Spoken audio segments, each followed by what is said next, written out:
Buying presents, hanging decorations, and preparing for a warm family holiday kept the Sodders busy during December of 1945.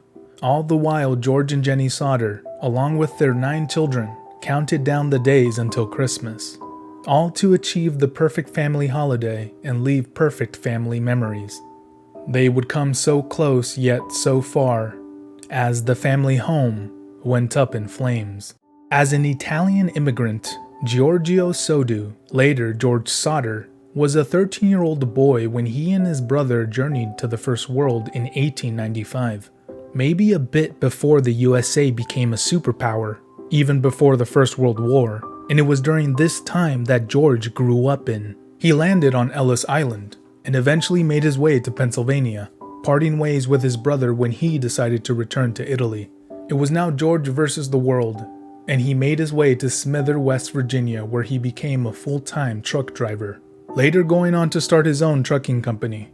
It was in West Virginia where he met a woman, Jenny Cipriani, who later became Jenny Sodder, his wife. This led to the first of the Sodder children born in 1923, who was later joined by 9 other siblings by the year 1942. The Sodder family was now in full bloom. As George grew his trucking company, he became well known in the Italian community he and his family occupied. So well known that the patriarch's opinions on Italy's dictator at the time, Benito Mussolini, was met with disgust and opposition by his neighbors. He didn't like the dictator and had strong feelings about his removal of power. Though, apart from these controversial beliefs, the community that the Sodders occupied was peaceful, and it remained that way up until the tragedy in 1945. Christmas Day couldn't arrive sooner. On its eve, the Sodder household was occupied by George Sr., aged 50, Jenny, aged 42, John, aged 22, Marion, aged 19, George, aged 16, Maurice, aged 14, Martha, aged 12, Louis, aged 9, Jenny, aged 8, Betty, aged 5, and Sylvia, aged 3. Their second oldest, Joe, aged 21, was away serving in the armed forces. Otherwise, it was a full house waiting for a Christmas that would never come. While George the patriarch and the older 2 boys, John and George Jr., were already asleep, the rest of the children were excited to open presents. Considering that Marion, the oldest daughter, had brought her little siblings toys as gifts, the excitement led to the young children requesting to stay up past their bedtime. Their mother obliged. Around 10 p.m., Jenny, the matriarch, would have her final interaction with Maurice, Martha, Louis, Jenny, and Betty, reminding both Maurice and Louis to bring in the cows and feed the chickens before going to sleep, then heading to bed herself, bringing Sylvia, the youngest daughter, with her. For 2.5 hours, Jenny remained in a deep slumber before abruptly awakening to a ringing phone. Upon making her way downstairs and answering, she quickly determined it was a wrong number. The living room was quiet. The curtains were open and the lights were on. Marion was sleeping on the couch and there was no sign of the other children. Obviously, they were in the attic where they normally slept, Jenny figured. Even so, it was curious that the house was left in an unattended state. The kids were usually diligent with this kind of stuff. After quickly handling these tasks herself, Jenny went back to bed. 30 minutes later, at 1 a.m., she awoke to a loud bang on the roof and a subsequent sound of something rolling off, hitting the ground, to which she gave not much mind and fell back to sleep. It was only 30 minutes later that the smell of smoke disrupted her slumber. This time, Jenny went to investigate the adjacent room and discovered flames engulfing George's office. In a panic, she began screaming for George, awakening him to the emergency. He, along with John and George Jr., made their way downstairs. Jenny, along with Sylvia, followed closely. Marion had awakened from the couch in the commotion and made her way outside as well. 6 of the Sodders were now in the winter cold, outside of their burning home, shouting frantically to the remaining children in the attic. A tremendous amount of anguish at the idea of their loved ones burning up weighed heavy in the stinging cold. George, along with John and George Jr., attempted a rescue and tried to rush back inside, but the flames were just too powerful. Instead, George began scaling the side of the house towards the attic window, breaking it, then yelling back to the boys to grab the ladder. It was nowhere to be found. Now, bleeding from the hand used to break the window, George jumped into one of his coal trucks in an attempt to use it to reach the attic. But as Murphy's Law suggests, everything that could possibly go wrong did, and the truck just would not start. During this painful scramble to rescue the children, Marion had made her way to a neighbor's home to call for the fire department. Defeated, the 6 Sodders stood outside as the orange hue of the flame reflected off their faces. It lit up the early Christmas morning while neighbors watched in horror and began making calls to the fire department. 45 minutes into the fire consuming their house, it collapsed. What was once a source of happiness was utterly consumed by despair. Too many obstacles kept the firefighters from arriving sooner that morning. The country had just won World War II.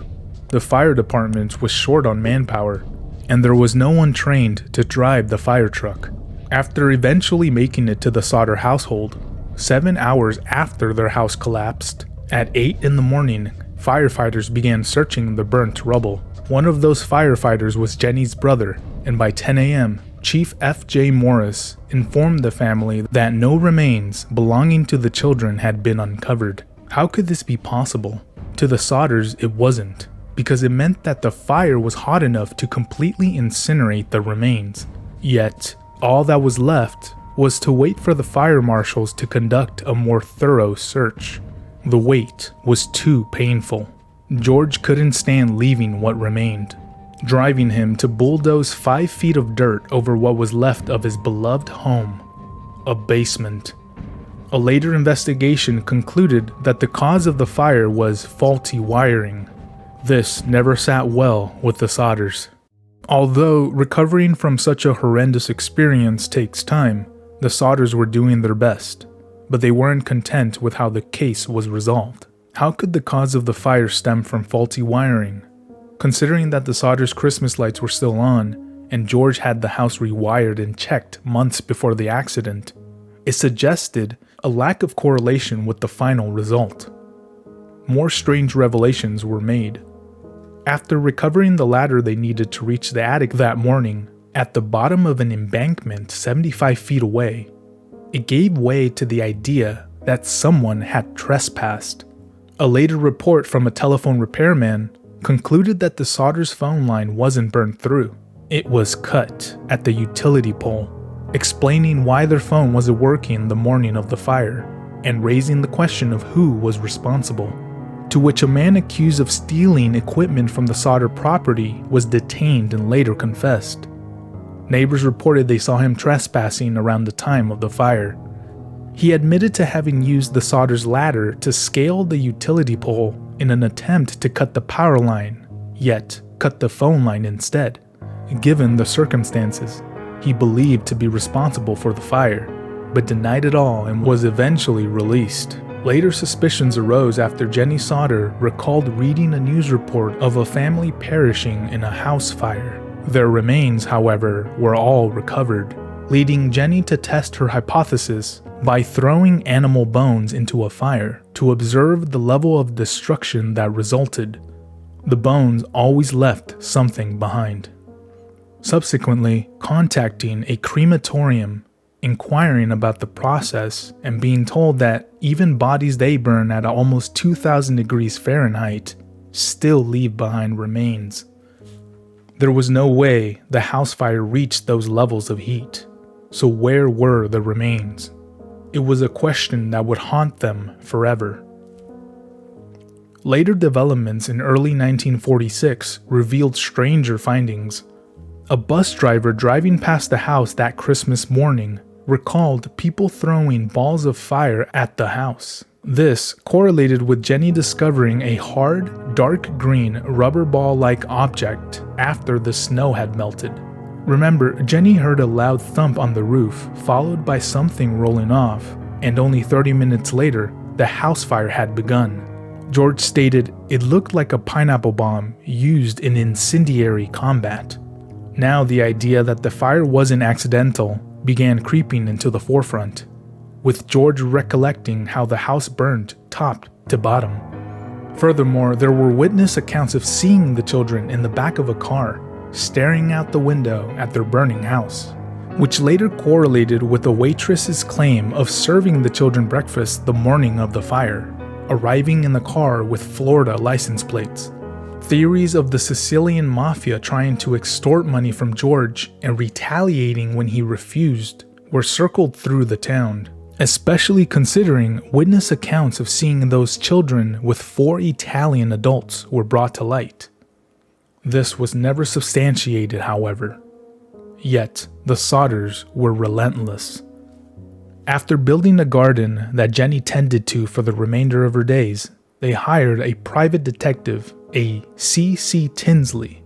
He went around town asking questions and following leads, eventually discovering some interesting details. Firstly, the jury that concluded the cause of fire was faulty wiring included a man who previously had contempt for the Sodders and their views on the Italian dictator Mussolini. Specifically, George recalls him remarking that his house would go up in smoke and your children are going to be destroyed because of the dirty remarks you have been making about Mussolini. This was 2 months before the fire, though there was no evidence of the man actually committing the act. As well, Tinsley had caught wind of a rumor that Fire Department Chief Morris had actually found remains, keeping them secret from the case and the family. Both George and Tinsley visited Morris, who confessed to have buried remains inside of a tin box. After recovering the tin box and bringing the contents to a local funeral home, it was concluded to be beef liver.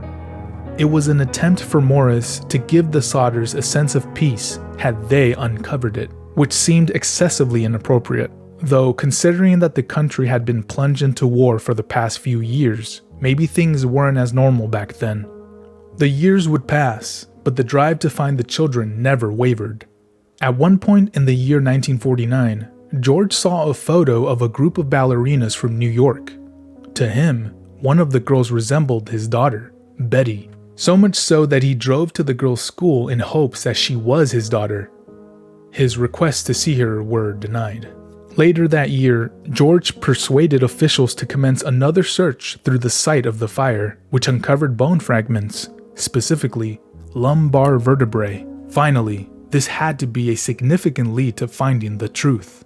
That is, if it wasn't revealed after lab examination that the age of the person whom these remains belonged to was much older than 14, which was the age of the oldest child that died. Combined with the fact that the vertebrae showed no signs of exposure to fire, it was more likely that they came from the cemetery George sourced the dirt from. The dirt that now preserved the garden that represented the lost lives of those 5 children. Even the FBI joined the search with the notion that it could have been a kidnapping, but it was short-lived and only lasted 2 years.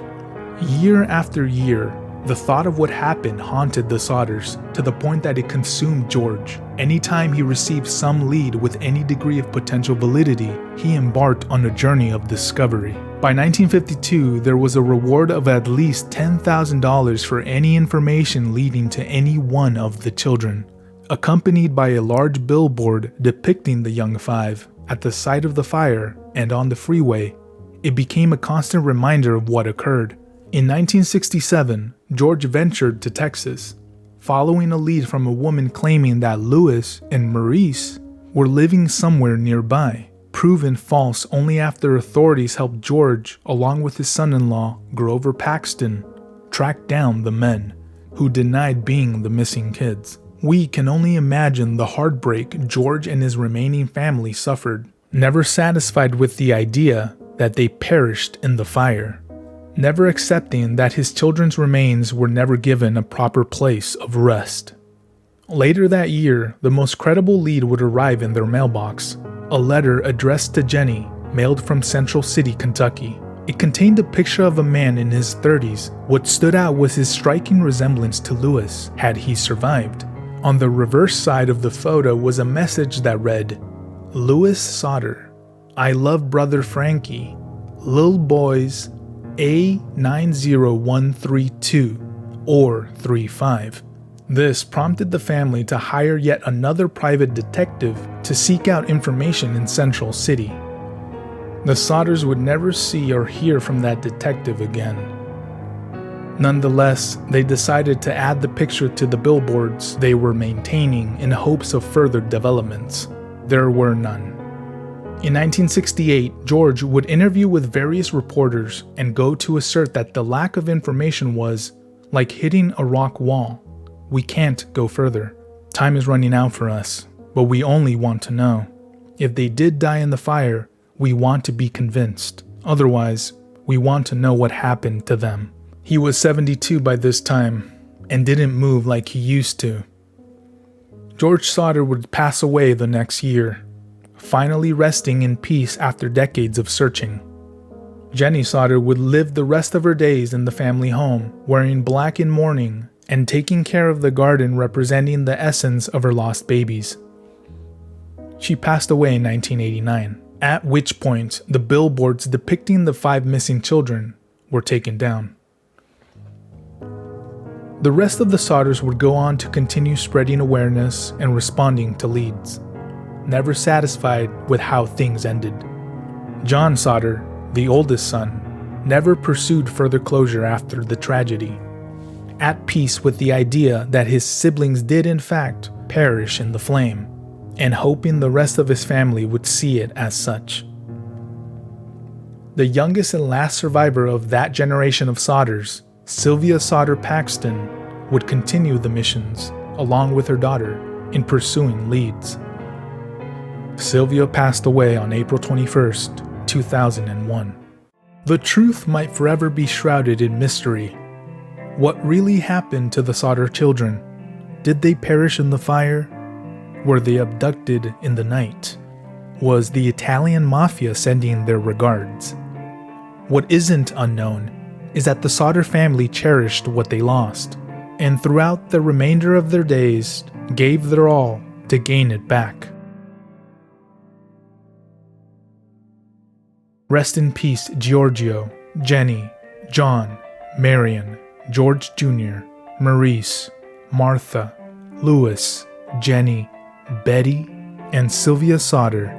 Here's to the repose and reunion of your family.